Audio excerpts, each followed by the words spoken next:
G'day, this is a quick video and it has been nearly, I think, 2 weeks since the last video because I had a bigger project that was happening, and that was the stainless steel spit burners, which are finished and they're out of the workshop now. They've been installed and they work beautifully, and guys paid me and everything, so that's all great. But that took up a chunk of my time, and filming it made it take even longer.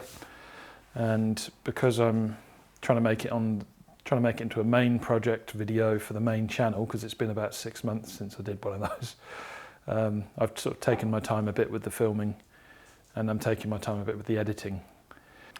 And so as far as work done, there's nothing else major that's happened.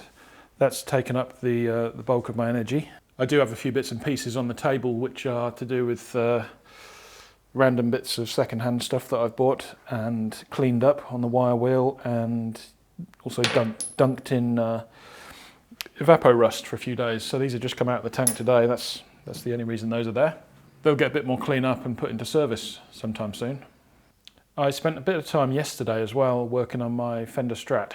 I've got a Mexican-made Fender Strat which had some standard pickups which are kind of don't have any spec, don't have any information available online. They're just kind of generic pickups, and I changed them out for some Generation 4 noiseless Fender pickups made in the US, and it's made a complete difference to the guitar sound. They just sound fuller and sounds more like a Strat and less weedy and thin. So I'm very, very happy with those, and unfortunately I didn't get any footage or photos of changing that, but I had to deepen the pickup cavities in the guitar and I just used chisels and gouges for that, and lowered the whole thing by about 3mm, because the pickups are actually humbuckers. They're stacked single coils and they're deeper in the sort of height direction. So I did all that, wired it in, tested it, and very happy. And I've also just finished off a laptop repair for a customer, which involved, well, it needed more RAM, it needed the hard drive changing for an SSD, but the interesting bit was the hardware repair. Around the jack socket where the power goes in, there was a split piece of plastic, and it was a sliver that was only about 2mm thick and about 15mm long, and it had broken out in a sort of smile shape. I plastic welded it back in, just tacked it into place, holding the sliver in place, and then I used the soldering iron and some piano wire to put a reinforcing pin on both sides of the joint, and I used the soldering iron just to press the pin into the plastic, and then I filled up the space in the plastic and around the pin with some thin CA glue. CA glue sticks okay to ABS. And testing it afterwards, it was very, very strong. You could still see the crack lines on the outside, but it was very strong, and now that jack is held in place securely, so I'm very happy with that. And again, the customer's got that back now and paid, and very happy. So that is it as far as work done this week, and obviously I've spent a day or two already editing on the burners video, and there's probably a couple of days left on that still to do. But I hope to have that video out for this weekend if everything goes to plan. Next on the list for this update video is new arrivals. While I was in the middle of the burners project, my old welding helmet, which is one of those auto darkening ones, this thing ran out of batteries, and I couldn't find a local supplier of 2450 batteries. I've found one since. I can get them at Officeworks. But I thought, while I'm at it, is this worth fixing up, or am I using the wrong kind of helmet for the kind of work I do? I do plenty of TIG work, and this is not a TIG rated helmet, and I get issues at low amperages, low current, where I get sort of unreliable switching of the screen. And sometimes I get sort of blinded. Sometimes it's too dark. Sometimes it's sort of, with these sensors here, they can't quite see those two red sensors. They can't quite see the arc, and so I'm in among clamps, and I've got my arm over here, and I've got another arm over there, and this thing can't see the weld, and so it doesn't trigger. And it's a bit of an issue. It's a convenience and a safety issue, and it's a work quality issue. So it's inconvenient for it to be a pain and not work. It's a safety issue because I'm getting flashed and I shouldn't be. And if you can't see what you're doing, you do a terrible job of welding. So it's a quality issue too. So that might be saved as a candidate for a camera helmet. I might be able to set up something for that. And I picked up this one.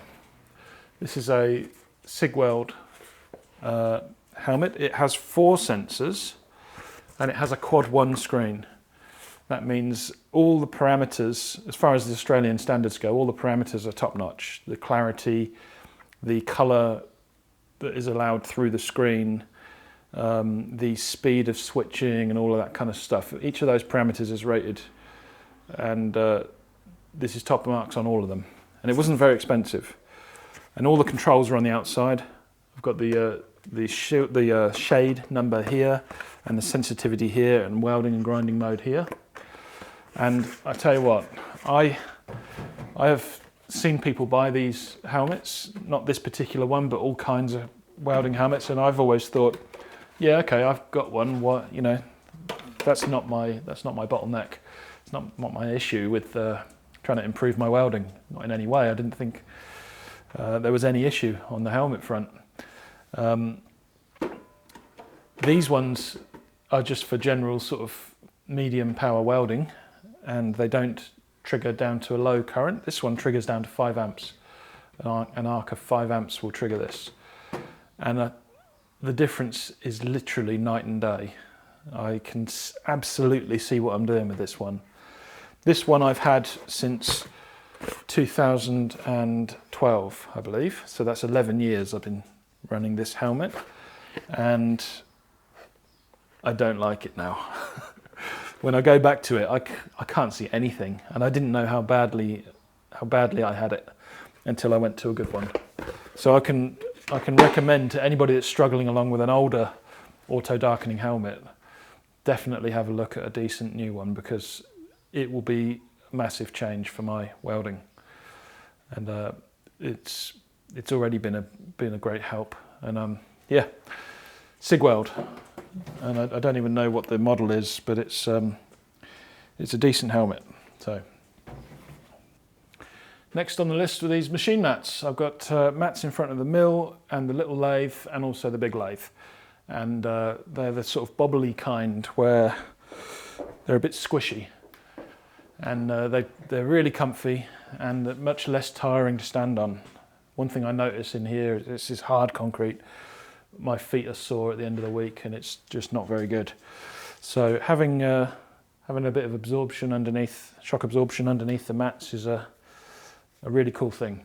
So yeah, recommended. And I got this idea off Matty, by the way. I've seen mats in his workshop, and I've always looked at them and thought, oh, I should do that in mine. And finally got around to it. So yeah, really happy. This is the other thing I've acquired this week.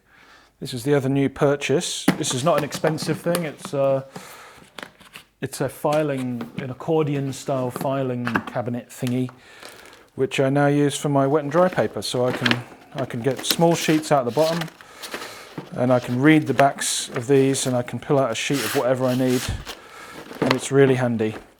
And the whole thing closes up, and I can take it back to the grinding room, and it doesn't take up much room.